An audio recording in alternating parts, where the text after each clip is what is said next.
Hello friends, this is Anu from Tech Acid. In today's video, we're going to see a budget lens, the 50mm Nifty 50 portrait lens. So if you are a beginner photographer, do stay right in the video.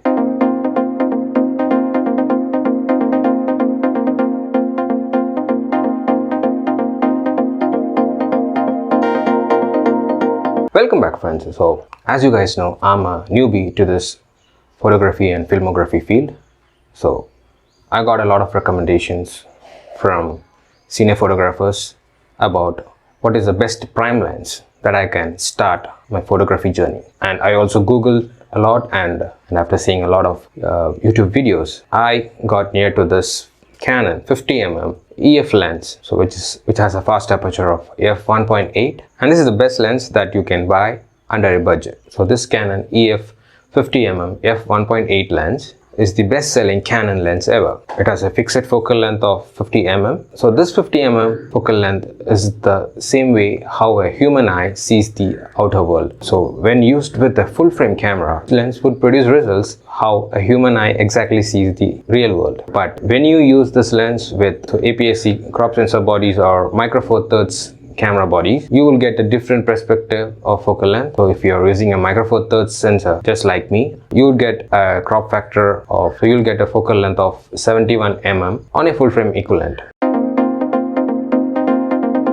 To adapt this lens with a micro four-thirds camera body, I use a Viltrox speed booster. When this speed booster combined with this Canon lens increases the aperture to 1.3. The 1.8 aperture becomes 1.3. So it's a very good budget setup for getting low light photography. So I have a Panasonic Lumix G85, which is a micro four-thirds camera. So once I attach this Viltrox speed booster to this Canon lens, I'll be able to mount this to my micro four-thirds camera.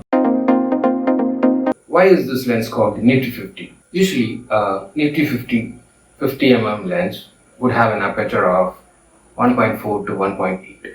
To get such a fast aperture lens and the price that you're paying, which is around $100 to $150, see the price to specification ratio. It's quite affordable. That's the reason that this is called the Nifty 50.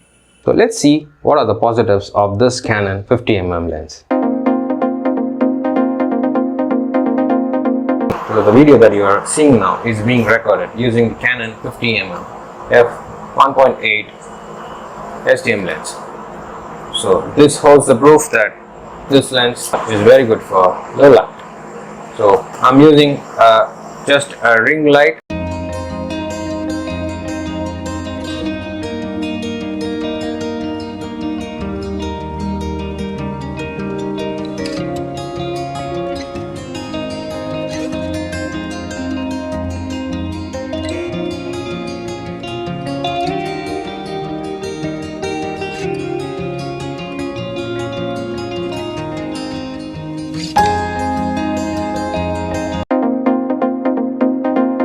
This would be the right portrait lens for a beginner. There are also professionals who use this 50mm lens.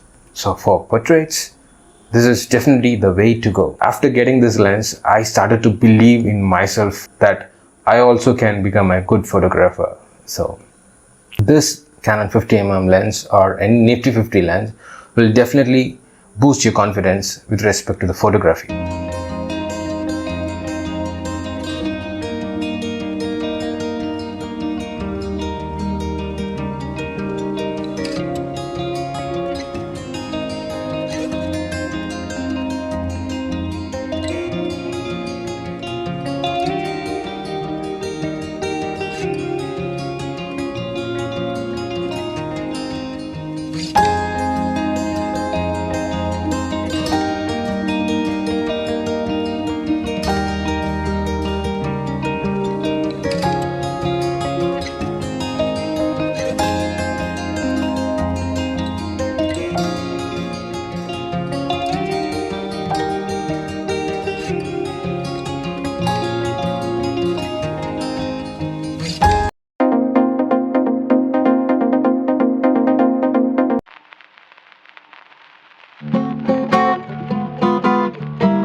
easy to carry around. So this is a perfect companion for travel photography. If you're traveling somewhere and if you want something lightweight, this lens is definitely the way to go, because this is made up of plastic and only the lens mount is made up of metal. So this doesn't protrude much and you can carry it anywhere without much difficulty. This Nifty 50 lens must definitely find a place in your bag. Well, there are few downsides to this 50mm lens. So if you are using a full frame camera and if you are using it on a Canon body, there's an APS-C sensor or a full frame camera, the autofocus will work perfectly for videos. But if you use this 50mm Canon lens on a micro four thirds camera, either it's a Panasonic or a Olympus, and this lens would not be the right candidate for videos because the autofocus tends to hunt on a micro four thirds camera. But if you are a person who is more confident in using a manual focus, then this lens will really satisfy you. I hope this video will be helpful for people who are in lookout for a budget portrait lens. So with this, I wrap up today's video. Let's meet in the next video. Until then, this is Anup signing off. Bye bye.